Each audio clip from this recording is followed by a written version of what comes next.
السلام علیکم ورحمۃ اللہ وبرکاتہ. کیا حال ہے سب کا؟ الحمدللہ. نحمده ونصلی علی رسولہ الکریم. اما بعد فاعوذ باللہ من الشیطان الرجیم. بسم اللہ الرحمن الرحیم. رب اشرح لی صدری ویسر لی امری واحلل عقدۃ من لسانی یفقہوا قولی.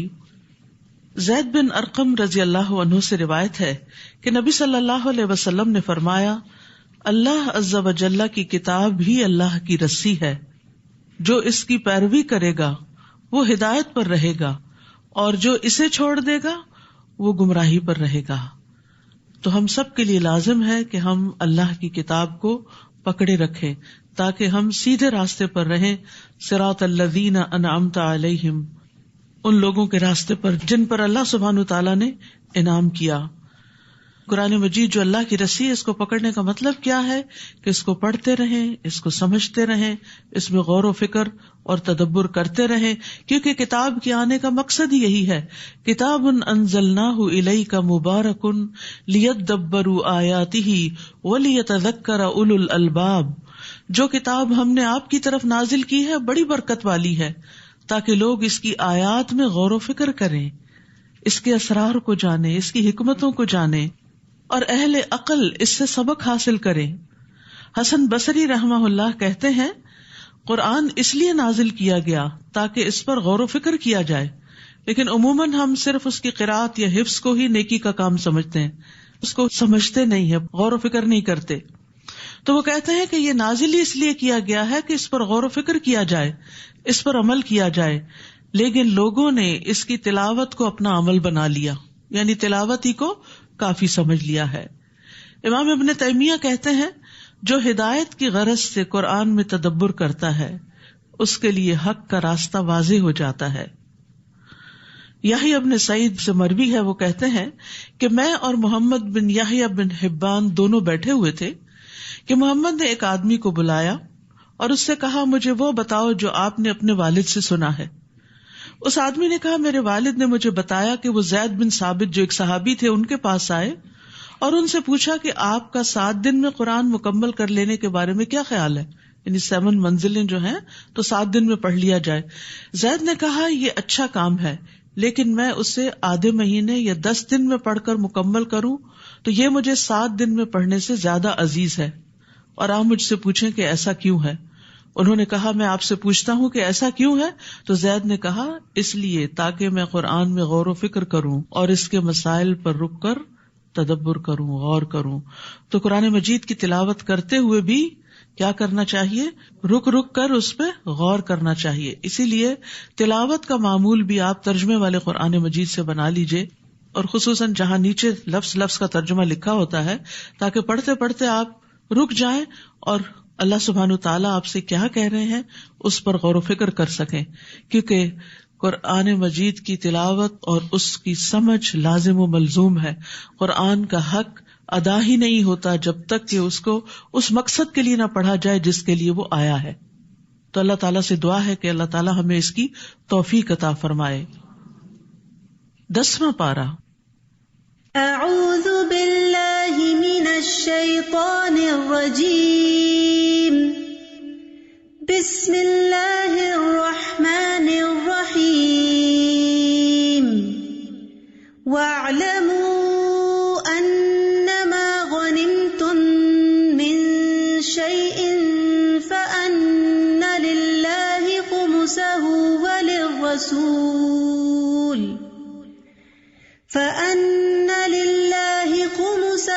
وَلِلرَّسُولِ وَلِذِي الْقُرْبَى وَالْيَتَامَى وَالْمَسَاكِينِ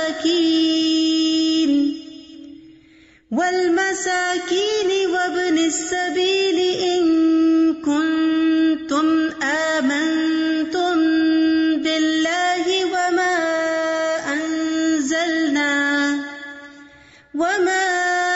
أَنزَلْنَا عَلَى عَبْدِنَا يَوْمَ الْفُرْقَانِ يَوْمَ الْتَقَى الْجَمْعَانِ وَاللَّهُ عَلَى كُلِّ شَيْءٍ قدیر.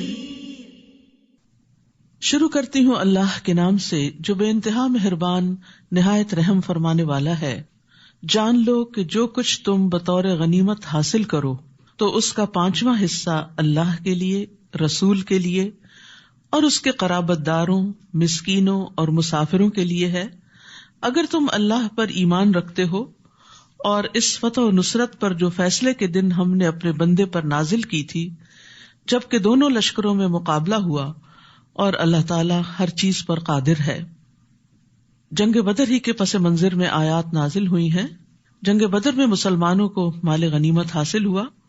اس وقت مال غنیمت کے بارے میں کوئی واضح قانون نہیں تھا، اس لیے اس بنا پر مسلمانوں میں آپس میں کچھ کشمکش بھی ہوئی اور ہر ایک نے اپنا حصہ جتانے کی کوشش کی، تو اس پر انہیں آپس کے تعلقات درست کرنے کے لیے کہا گیا، اور پھر تربیت کرنے کے بعد یہاں پر وہ طریقہ بتایا جا رہا ہے کہ مال غنیمت جو جنگ میں حاصل ہوگا وہ کس طرح تقسیم ہوگا۔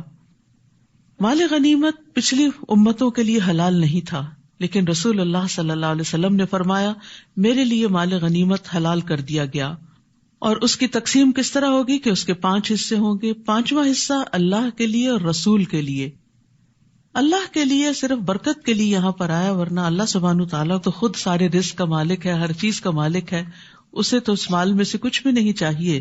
لیکن یہ کہ 5واں حصہ جو خمس ہے وہ رسول اللہ صلی اللہ علیہ وسلم اور آپ کے قرابت داروں، مسکینوں، مسافروں کے لیے، اور پھر باقی جو ہیں حصے وہ جنگ میں شرکت کرنے والوں کے لیے ہیں، جن میں سے پیادہ جو ہے، جو پیدل ہے، اس کا 1 حصہ، اور جو گھڑ سوار ہے اس کے 2 حصے، ایک اس کا اور ایک اس کے گھوڑے کا خرچہ۔ اور اس طرح مال غنیمت کو تقسیم کرنے کا قانون دے دیا گیا۔ فرمایا اگر تم اللہ پر ایمان رکھتے ہو، یعنی اس کی صحیح تقسیم کا تعلق بھی ایمان کے ساتھ ہے۔ مال غنیمت امانت ہے۔ رسول اللہ صلی اللہ علیہ وسلم نے فرمایا مال غنیمت میں سے سوئی یا دھاگا یا اس سے بھی کم درجے کی چیز ہو تو وہ واپس کر دو، یعنی تقسیم سے پہلے کسی کو ایک سوئی بھی اس مال میں سے لینے کی اجازت نہیں۔ اور مال غنیمت میں خیانت سے بچو، کیونکہ وہ قیامت کے دن خائن کے لیے باعث عار اور ندامت ہوگی۔ اذ انتم بالعدوۃ الدنیا وہم بالعدوۃ القصویٰ، جب تم میدان جنگ کے اس کنارے پر تھے، یعنی مدینہ والی سائڈ پر، اور وہ دشمن پرلے کنارے پر تھے، یعنی جنگ بدر کی کچھ تصویر یہاں پیش کی جا رہی ہے۔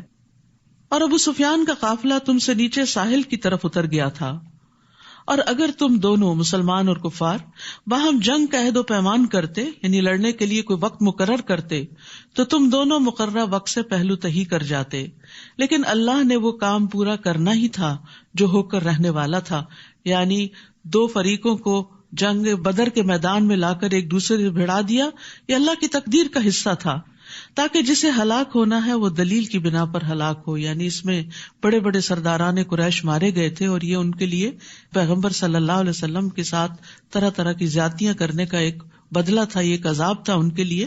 تو اللہ تعالیٰ کیا چاہتا تھا کہ ان کی قوت توڑ دے، اور جسے زندہ رہنا ہے یعنی اسلام کو، مسلمانوں کو، وہ بھی دلیل کی بنا پر زندہ رہے، اور اللہ تعالیٰ یقیناً سننے والا اور جاننے والا ہے۔ اے نبی صلی اللہ علیہ وسلم وہ وقت یاد کیجئے جب تمہارے خواب میں اللہ تعالیٰ تمہیں کافر تھوڑے دکھلا رہا تھا تاکہ مسلمانوں کا حوصلہ مضبوط رہے، اور اگر وہ آپ کو زیادہ دکھلاتا تو تم لوگ ہمت ہار دیتے اور اس معاملے میں جھگڑنا شروع کر دیتے کہ ہمیں مقابلہ کرنا بھی چاہیے یا نہیں، لیکن اللہ نے تمہیں بچا لیا۔ یقیناً وہ دلوں کے راز تک جانتا ہے اور کس طرح اللہ تعالیٰ مدد کرتا ہے، اور نبی کا خواب سچا بھی ہوتا ہے۔ اور یاد کرو جب تم دشمن سے ملے، اللہ نے تمہاری نظروں میں دشمن کی تعداد تھوڑی دکھلائی اور دشمن کی نظروں میں تمہیں تھوڑا کر کے پیش کیا، تاکہ وہ سمجھے کہ تھوڑے سے لوگ ہیں، ان کے ساتھ تو بہت بڑے مقابلے کی ضرورت نہیں، تاکہ اللہ وہ کام پورا کر دے جس کا ہونا مقدر تھا، اور سب کاموں کا انجام تو اللہ ہی کے پاس ہے۔ ساری قدرت اور طاقت اور ہر چیز کو کرنا تو اسی کے ہاتھ میں ہے۔ اس لیے زندگی میں جب کوئی مشکل وقت آئے اس کو پکارے، اس کی مدد حاصل کرے، اس کی طرف راغب ہوں، کیونکہ کرنا اس نے ہے۔ یعنی بہت سی چیزیں ہم سمجھتے ہیں کہ میرے کرنے سے یا کسی انسان کے کرنے سے ہی مسئلہ حل ہوگا۔ کوششیں اپنی جگہ ہوں، مسلمان میدان جنگ میں تھے، کوشش میں تھے، انہوں نے اپنا سب کچھ حاضر کر دیا تھا اسلام کے لیے، لیکن بتانا یہاں یہ مقصود تھا کہ صرف تمہاری کوششوں سے تمہیں یہ کامیابی حاصل نہیں ہوئی، بلکہ یہ اللہ سبحانہ وتعالیٰ کی طرف سے آئی ہے. وَمَن نَّصْرُ إِلَّا مِنْ عِندِ اللَّهِ يَا أَيُّهَا الَّذِينَ آمَنُوا، اے ایمان والو، جب کسی گروہ سے تمہارا مقابلہ ہو تو ثابت قدم رہو. ثابت قدمی بڑی ضروری ہے. زندگی میں کوئی بھی کام انسان جم کے کرتا ہے تو کامیابی حاصل ہوتی ہے، چاہے وہ کچھوے کی چال ہی کیوں نہ چل رہا ہو. بہت سے لوگ بڑی بڑی ذہانتوں کے مالک ہوتے ہیں، بہت سے وسائل ان کے پاس ہوتے ہیں، لیکن زندگی میں کامیاب نہیں ہوتے، کیونکہ وہ مستقل مزاجی کے ساتھ کام نہیں کرتے، کام میں ثابت قدمی نہیں دکھاتے. کبھی ایک چیز شروع کر لیتے ہیں، آدھی کی کچھ کی، اور پھر اس کے بعد اس کو چھوڑ دیا، کچھ اور شروع کر دیا، پھر وہاں دل نہ لگا، کچھ اور شروع کر دیا. یونیورسٹی جاتے ہیں تو اپنی لائن چینج کرتے رہتے ہیں، کبھی ایک سبجیکٹ رکھ لیا، کبھی اس کو چینج کر کے کچھ اور رکھ لیا، اور کہیں کے بھی نہیں رہتے، اور اینڈ آف دا ڈے وہ کچھ کرنے کے قابل نہیں ہوتے.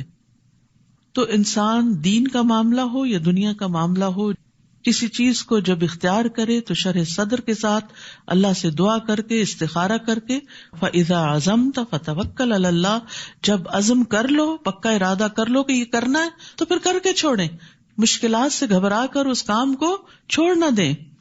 تو جب کسی گروہ سے تمہارا مقابلہ ہو تو ثابت قدم رہو. اور دوسرا کام، وَاذْكُرُوا اللَّهَ كَثِيرًا، اور اللہ کو بکثرت یاد کیا کرو، یعنی اپنی ہمت بھی لگاؤ اور اللہ کی یاد بھی زیادہ سے زیادہ ہو تاکہ تم کامیاب رہو. تو یہاں کامیابی کے 2 نکات بتا دیے گئے، ثابت قدمی اور اللہ کا ذکر، اور اللہ کے ذکر کی کثرت. صرف ذکر ہی نہیں، بہت زیادہ ذکر، بہت زیادہ دعائیں، التجائیں، فریادیں، جیسے پیچھے بھی آیا اذ تستغیثون ربکم، جب تم اپنے رب سے فریادیں کر رہے تھے تو نبی صلی اللہ علیہ وسلم کون سی دعا کے ساتھ فریاد کر رہے تھے؟ یا حی یا قیوم برحمتک استغیث، تیری رحمت کی میں فریاد کرتا ہوں، تو اپنی رحمت برسا دے. تو یہ کلمہ جو ہے، اس سے جب دعا کی جاتی ہے تو قبولیت پاتی ہے. یہ فریادی کلمات ہیں. انسان اللہ سے فریادیں کرتا ہے تو جہاں کہیں کو مشکل پیش آئے، لوگوں کے پاس جانے اور بتانے کی ضرورت نہیں ہے، براہ راست اللہ سبحانہ تعالیٰ سے اپنا تعلق قائم کریں، کیونکہ ساری چیزوں کا مالک وہی ہے، کرنا اسی نے ہے. کوشش کے ساتھ خوب خوب دعائیں. اور کیا ہے کامیابی کے لیے کرنے کے کام؟ وَأَطِيعُوا اللَّهَ وَرَسُولَهُ، اور اللہ اور اس کے رسول کی اطاعت کرو. اور کیا نہیں کرنا؟ وَلَا تَنَازَعُوا، اور آپس میں جھگڑا نہ کرو. فَتَفْشَلُوا، ورنہ بزدل ہو جاؤ گے. یعنی اس چیز سے سختی سے بچنے کی ضرورت ہے کہ جو ٹیم کوئی کام کرنے کے لیے نکلے ان کے دل آپس میں جڑے ہوئے ہوں، ایک دوسرے سے نفرت نہ ہو، ایک دوسرے کو کاٹنا نہ ہو. وَتَذْهَبَ رِيحُكُمْ، آپس کی لڑائیوں سے، خواہ وہ کسی گھر کے اندر ہو، کسی جماعت کے اندر ہو، اس سے کیا ہوتا ہے؟ تمہاری ہوا اکھڑ جائے گی، تمہارا روب جاتا رہے گا، تمہاری عزت برباد ہو جائے گی. اور کیا کرو؟ وَاصْبِرُوا إِنَّ اللَّهَ مَعَ الصَّابِرِينَ، صبر سے کام لو، یقیناً اللہ سبحانہ وتعالیٰ صبر کرنے والوں کے ساتھ ہے. یعنی جو جمے رہیں، جو گھبراہٹ اور بے چینی اور اضطراب سے پرہیز کریں. تو یاد رکھیے، جھگڑا ناکامی کی طرف لے جاتا ہے، کیونکہ جھگڑے سے باہم غضب بھڑکتا ہے، اور جب ایک دوسرے پر غصہ آتا ہے تو پھر ایک دوسرے سے تعاون ختم ہو جاتا ہے، اور جب تعاون ختم ہو جاتا ہے تو فوج ہو، جماعت ہو، کوئی گروہ ہو، ان کے بیچ میں رکھنے پڑ جاتے ہیں، اور پھر دل مقصد پر فوکس کرنے کی بجائے جھگڑے پر فوکس کرنا شروع کر دیتے ہیں، اور دشمن کے شر سے بچنے کی بجائے آپس میں ہی ایک دوسرے کے شر سے بچنے میں مصروف رہتے ہیں، اور اس طرح جھگڑے کی وجہ سے دشمن قابو پا جاتا ہے. تو اس لیے یہاں پر خاص طور پر جھگڑوں سے بچنے کے لیے کہا گیا. نبی صلی اللہ علیہ وسلم نے حضرت معاذ اور ابو موسیٰ الاشعری رضی اللہ عنہ کو یمن بھیجا.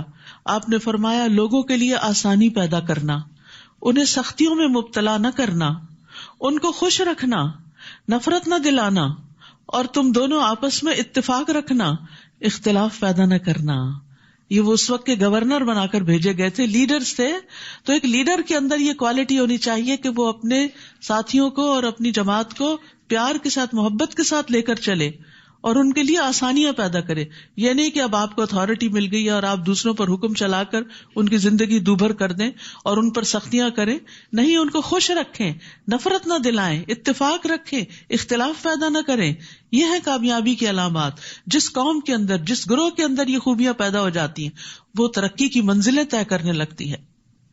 جابر رضی اللہ عنہ سے روایت ہے کہ میں نے نبی صلی اللہ علیہ وسلم کو فرماتے ہوئے سنا، یقیناً شیطان اس بات سے مایوس ہو چکا ہے کہ جزیرۃ العرب میں نمازی اس کی عبادت کریں، لیکن وہ ان میں لڑائی اور فساد کرا دے گا. لوگ آپس میں لڑیں گے، دین سب کا ایک ہوگا لیکن دل جدا ہو جائیں گے. تو یاد رکھیے کسی بھی معاملے میں جھگڑا پسندیدہ نہیں. جھگڑا چھوڑنے والے کے لیے جنت کا وعدہ ہے. رسول اللہ صلی اللہ علیہ وسلم نے فرمایا، میں اس شخص کے لیے جنت کے اطراف میں ایک گھر کا ضامن ہوں جو حق پر ہونے کے باوجود جھگڑا چھوڑ دے. یعنی حق اس کا ہے لیکن وہ وڈرا کر لے اور صلح کر لے. پھر فرمایا، اور ان لوگوں کی طرح نہ ہو جانا جو اپنے گھروں سے اتراتے ہوئے اور لوگوں کو اپنی شان دکھلاتے ہوئے نکلے. اشارہ ہے کفار قریش کی طرف کہ جو مقابلے کے لیے آ رہے تھے تو بہت دھوم دھڑاکے کے ساتھ. یہ لوگ اللہ کی راہ سے روکتے تھے اور جو کچھ وہ کرتے تھے اللہ ان کا احاطہ کیے ہوئے ہے.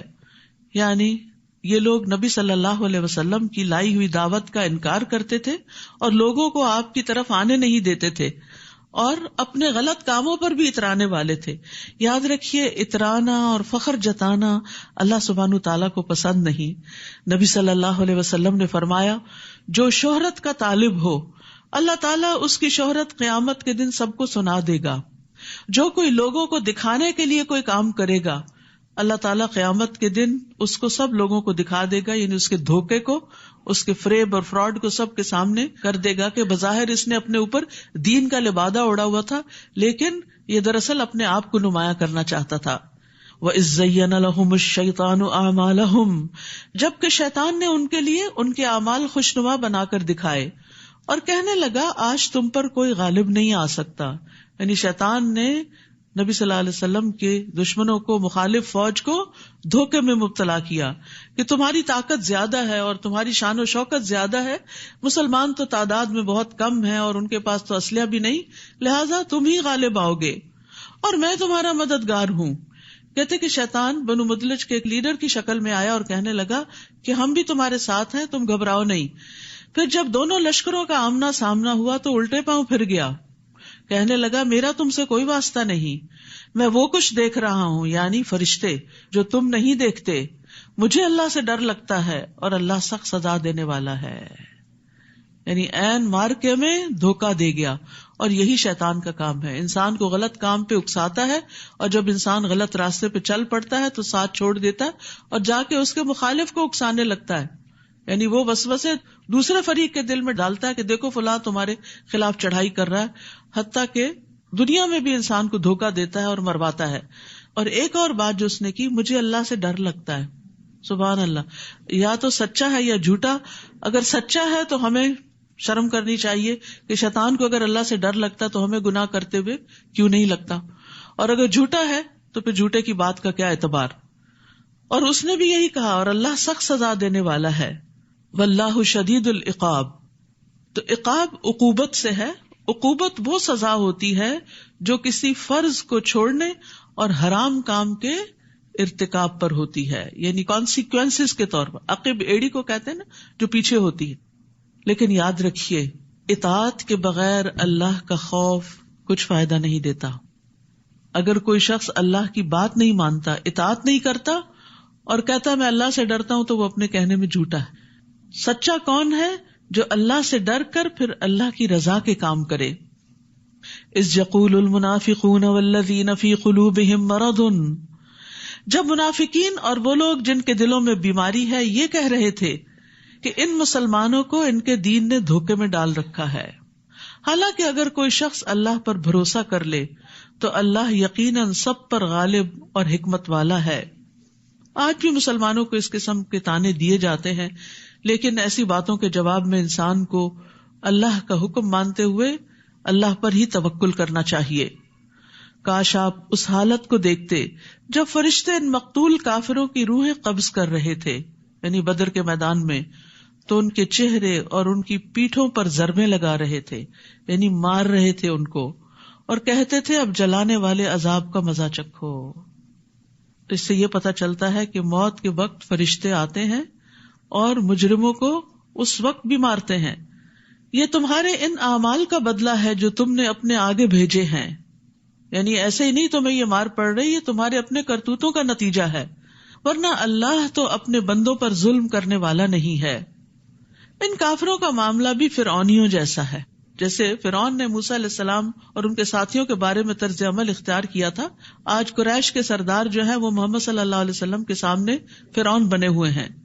اور ان لوگوں جیسا جو ان سے پہلے تھے، یعنی پہلے بھی پیغمبروں کا مقابلہ ان کے ملا یا ایلیٹ کلاس نے کیا، سرکش لوگوں نے کیا، اور باقی عوام تو پھر بڑوں کے پیچھے چلتی ہے۔ ان لوگوں نے اللہ تعالیٰ کی آیات کا انکار کیا تو اللہ نے ان کے گناہوں کے بدلے انہیں پکڑ لیا۔ اللہ تعالیٰ یقیناً بڑا طاقتور اور سخت سزا دینے والا ہے۔ ایسا اس لیے ہوتا ہے کہ اللہ کا طریقہ یہ ہے کہ اگر اللہ کسی قوم کو نعمت سے نوازے تو وہ اس نعمت کو اس وقت تک ان سے نہیں بدلتا جب تک کہ وہ قوم خود اپنے طرز عمل کو بدل نہیں دیتی۔ اللہ سب کچھ سننے اور جاننے والا ہے۔ تو یاد رکھیے نعمتیں برقرار رہتی ہیں اگر انسان اطاعت گزار اور شکر گزار رہتا ہے۔ اسی طرح برا حال بھی نہیں بدلتا انسان کا اچھے حال میں جب تک انسان اللہ کی اطاعت کی طرف نہیں آتا۔ اللہ سبحانہ وتعالیٰ کا فرمان کیا ہے کہ جس قوم پر اللہ کوئی انعام کرتا ہے اللہ اس انعام کو اس وقت تک نہیں بدلتا جب تک وہ ناشکری نہ کریں اور شکر گزاری کو چھوڑ نہ دیں۔ جب وہ ناشکری کرنے لگتے ہیں تو اللہ تعالیٰ اپنے دیے گئے انعام کو ان سے بدل دیتا ہے، نعمتیں چھن جاتی ہیں یا فوراً یا ایک وقت کے بعد۔ آج آپ دیکھیے کہ جس طرح ہم اس وقت ریسورسز کو غلط طریقے سے استعمال کر رہے ہیں، جیسے کچھ ممالک میں پانی کی کمی ہوتی چلی جا رہی، اس کے باوجود پانی کا جو ضیاع ہے اس سے لوگ پرہیز نہیں کرتے، تو یہ سب نعمتیں ہیں اللہ کی، اللہ تعالیٰ دیتا ہے، لیکن جب لوگ نعمتوں کو ابیوز کرتے ہیں تو پھر اللہ سبحانہ تعالیٰ ان کو مشقتوں میں ڈال دیتا ہے۔ تو انسان کو چاہیے کہ نعمتوں کا صحیح استعمال کرے، نعمت استعمال کر کے شکر گزار ہو اور اللہ تعالیٰ سے مزید نعمتیں طلب کرتا رہے، تو دنیا اور آخرت میں خیر کا باعث بننے والی نعمتوں کا سوال کرنا چاہیے۔ انس رضی اللہ عنہ کہتے ہیں کہ ایک مرتبہ رسول اللہ صلی اللہ علیہ وسلم اپنے کسی صحابی کی عیادت کے لیے تشریف لے گئے، وہ چوزے کی طرح ہو چکے تھے، تو آپ نے ان سے پوچھا کیا تم اللہ تعالیٰ سے کوئی دعا مانگتے تھے؟ اس نے کہا جی ہاں، میں یہ دعا مانگتا تھا کہ اے اللہ تو نے مجھے آخرت میں جو سزا دینی ہے وہ دنیا میں ہی دے دے۔ تو رسول اللہ صلی اللہ علیہ وسلم نے اس سے فرمایا تم اللہ کے عذاب کی طاقت نہیں رکھتے، تم نے یہ دعا کیوں نہ کی اللہم ربنا آتنا فی الدنیا حسنہ وفی الآخرۃ حسنہ وقنا عذاب النار، یعنی سزا نہیں کبھی مانگنی چاہیے بلکہ بھلائیاں مانگنی چاہیے۔ مصیبت اور پریشانی میں بھی اللہ تعالیٰ سے عافیت مانگنی چاہیے، بیماری ہو تو شفا مانگنی چاہیے۔ کدأب آل فرعون والذین من قبلہم کذبوا بآیات ربہم فأہلکناہم بذنوبہم واغرقنا آل فرعون وکل کانوا ظالمین۔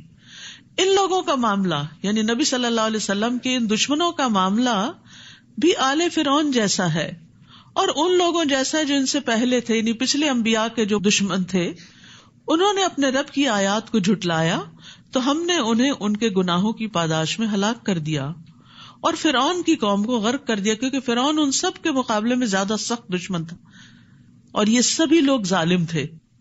تو کفار قریش کو بتایا یہ جا رہا ہے کہ آج تمہارے سامنے بھی وہی انجام آ رہا ہے جو پچھلے انبیاء کے مخالفین کا انجام ہوا تھا کہ ان کی قوموں کو تباہ کر دیا گیا تھا، لیکن محمد صلی اللہ علیہ وسلم کی قوم میں سے جو ایمان لائے ان کو بچا لیا گیا، اور جنہوں نے نہیں مانا ان میں سے کچھ جنگ بدر میں مارے گئے اور کچھ آگے سورۃ توبہ میں آپ کو پتہ چلے گا کہ ان کے ساتھ کیا انجام ہوا۔ ان کو مہلت دینے کے بعد ان کو دھمکی دی کہ اگر تم نہیں مانتے تو یا نکل جاؤ یا تمہیں ختم کر دیا جائے گا۔ اللہ کے ہاں بدترین جانور، انسان نہیں کہا، بدترین جانور وہ لوگ ہیں جنہوں نے حق کا انکار کر دیا، پھر وہ ایمان لانے پر تیار نہیں، یعنی رسول کو اپنے سامنے پا کر، قرآن کو اپنے سامنے پا کر، سارے دلائل دیکھ کر پھر بھی نہیں مانے، تو پھر ایسے لوگ انسان ہی نہیں۔ وہ لوگ جنہوں نے آپ سے عہد کیا پھر وہ ہر بار ہی اپنے عہد کو توڑ دیتے ہیں اور اللہ سے ڈرتے نہیں۔ جیسے فرعونیوں نے موسیٰ علیہ السلام سے عہد کیے کہ اگر ہماری مشکل ٹل جائے تو ہم مان جائیں گے، لیکن پھر عہد توڑ دیتے، پھر مشکل آتی، پھر وہی سلسلہ چل پڑتا. ایسے عہد شکن لوگ اگر آپ کو میدان جنگ میں مل جائیں تو انہیں عبرتناک سزا دیں تاکہ ان کے پچھلے بھی سبق حاصل کریں.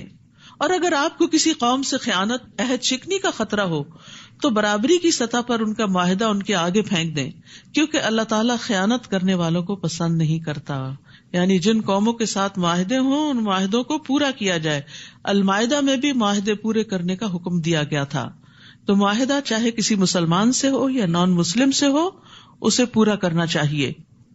اور کافر لوگ ہرگز یہ خیال نہ کریں کہ وہ بازی لے جائیں گے، یعنی محمد صلی اللہ علیہ وسلم کے مقابلے میں کامیاب ہو جائیں گے، کیونکہ وہ ہمیں عاجز نہیں کر سکتے. اللہ سبحانہ تعالیٰ نے آخر کار ہر پیغمبر کو فتح بخشی. اور جہاں تک ممکن ہو کافروں کے مقابلے میں قوت اور جنگی گھوڑے تیار رکھو. یعنی نبی صلی اللہ علیہ وسلم کو حکم دیا جا رہا ہے کہ اللہ کی مدد اور اللہ کا ذکر اور اللہ سے دعا کرنے کے ساتھ ساتھ اپنی تیاریاں بھی جاری رکھو، جن سے تم اللہ کے اور اپنے دشمنوں کو اور ان دوسرے دشمنوں کو خوف زدہ کر سکو جنہیں تم نہیں جانتے مگر اللہ انہیں جانتا ہے. اور جو کچھ بھی تم اللہ کی راہ میں خرچ کرو گے تمہیں اس کا پورا پورا بدلہ مل جائے گا، اور تمہارے ساتھ کچھ بے انصافی نہ ہوگی. یعنی اس تیاری کے لیے لازماً مال درکار ہے، تو جو اپنے مال میں سے کچھ بھی خرچ کرے گا وہ اللہ کے ہاں اس کا بدلہ پائے گا. اور اگر وہ صلح کی طرف مائل ہو، یعنی تمہارے دشمن صلح کرنا چاہتے ہو اور آپ کو یہ اندیشہ ہو کہ شاید وہ دھوکہ دے جائیں، تو آپ بھی اللہ پہ بھروسہ کرتے ہوئے صلح پر آمادہ ہو جائیے، کیونکہ ہمارا دین صلح پسند ہے. جنگ صرف بوقت ضرورت ہے. یقیناً وہ سب کچھ سننے والا اور جاننے والا ہے. اور اگر وہ آپ کو دھوکہ دینے کا ارادہ رکھتے ہو تو آپ کے لیے اللہ کافی ہے. وہی تو ہے جس نے اپنی مدد سے اور مسلمانوں کے ذریعے آپ کی تائید کی اور ان صحابہ کرام کے دلوں میں الفت ڈال دی، باہم محبت ڈال دی. اگر وہ سب کچھ خرچ کر ڈالتے جو اس زمین میں موجود ہے تو بھی آپ ان کے دلوں میں الفت پیدا نہیں کر سکتے تھے. محبتیں مال سے پیدا نہیں کی جا سکتی. بعض گھرانوں میں آپ دیکھیں کہ شوہر بڑے بڑے قیمتی تحفے بیویوں کو لا کر دیتے ہیں، لیکن وقت نہیں دیتے، پاس نہیں بیٹھتے، جذبات کا خیال نہیں رکھتے. وہ سمجھتے ہیں کہ صرف مال دے کے خوش کیا جا سکتا ہے، تو وہ کبھی بھی اپنی بیوی کی محبت حاصل نہیں کر سکتے. اس کے برعکس ایک غریب شوہر جو بیوی کے جذبات کا خیال رکھتا ہے، اپنی حیثیت کے مطابق اس کی ضروریات کا خیال رکھتا ہے، کیئرنگ ہے، وہ کہیں زیادہ جواب میں محبت اور عزت پاتا ہے.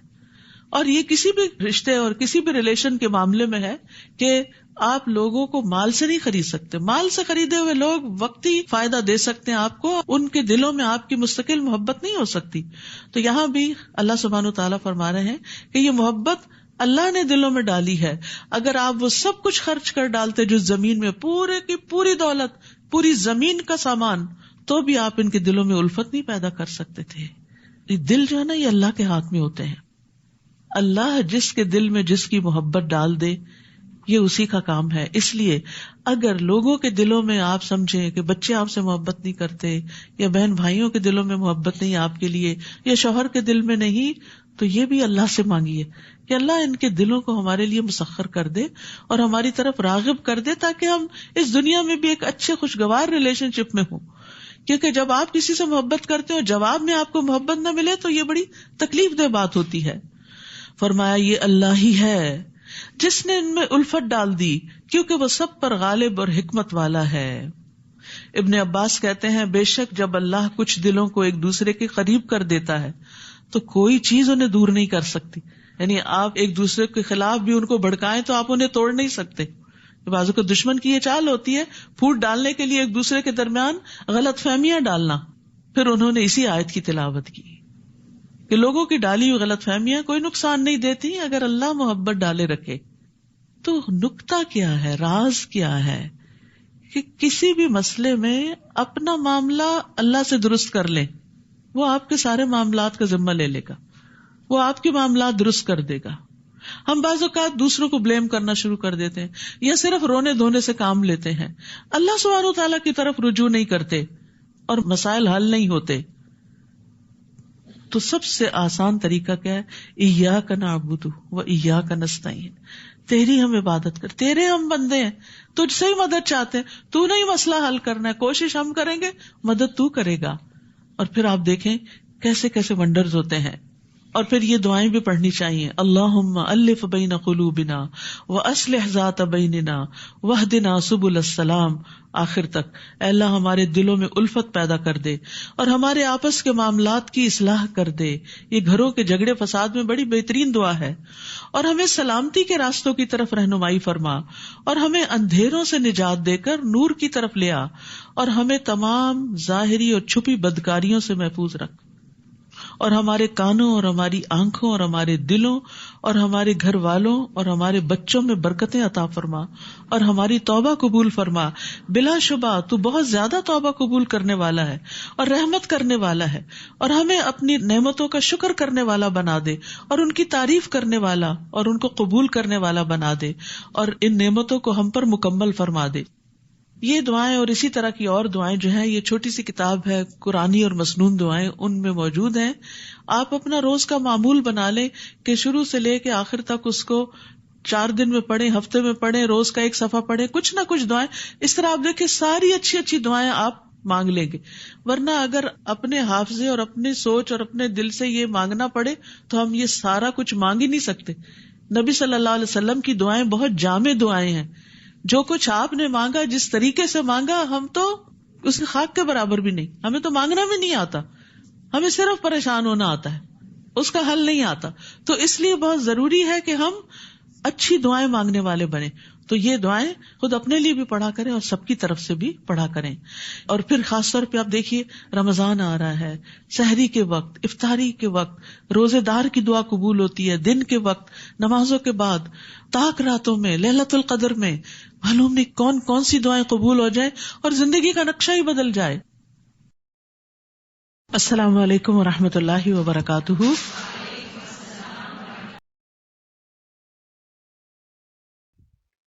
السلام علیکم ورحمۃ اللہ وبرکاتہ.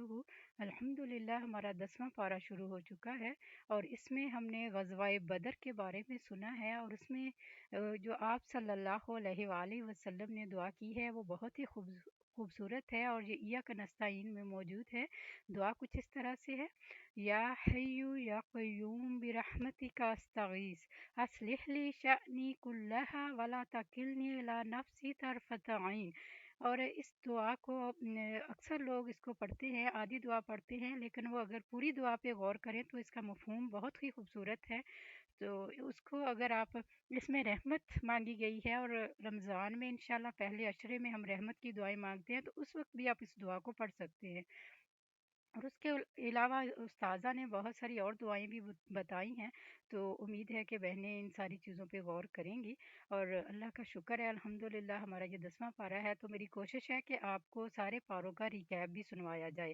ریکیپ میں مختصر سے یعنی بہت مختصر ہوتا ہے، اس میں مین پوائنٹس کو ڈسکس کیا جاتا ہے. اور اس کو اگر میں اپلوڈ کرتی ہوں تو اس صورت میں آپ اگر چینل کو آپ نے سبسکرائب کیا ہوا ہے تو آپ کو اس کا نوٹیفیکیشن مل جائے گا. اس لیے جن بہنوں نے ابھی تک اس کو سبسکرائب نہیں کیا تو پلیز وہ اس کو کر لیں، تاکہ وہ ان 10 پاروں کا ریکیپ سن سکیں. اور اس کے علاوہ انشاءاللہ اگر ہو سکا تو نوٹس بھی آپ کے ساتھ شیئر کیے جائیں گے. اور یہ الہدا کا فہم القرآن کورس ہے، اور جس میں اسائنمنٹس بھی لکھی جا سکتی ہیں. اگر کوئی اس میں انٹرسٹڈ ہے تو ضرور اپنی رائے کا اظہار کرے، انشاءاللہ ہم اس کے لیے پروسپیکٹ پہلے سے شروع والی ویڈیوز میں موجود ہے. اگر دوبارہ بھی اس کی وضاحت کرنی پڑی تو ہم ضرور کریں گے انشاءاللہ. اور اس دعا کے ساتھ کہ اللہ تعالیٰ سے ہم وہ ساری بھلائیاں، ساری رحمتیں، سارا فضل مانگتے ہیں جو ہمارے پیارے نبی حضرت محمد صلی اللہ علیہ وآلہ وسلم آپ سے مانگا کرتے تھے. اور ہم ان تمام شرور سے پناہ چاہتے ہیں جن سے ہمارے پیارے نبی حضرت محمد صلی اللہ علیہ وآلہ وسلم پناہ مانگا کرتے تھے. ربنا تقبل منا انك انت السميع العليم وتب علينا انك انت التواب الرحيم. سبحان ربك رب العزة عما يصفون، سلام على المرسلين، الحمد لله رب العالمين. سبحانك اللهم وبحمدك اشهد ان لا اله الا انت استغفرك واتوب اليك. السلام علیکم ورحمۃ اللہ وبرکاتہ.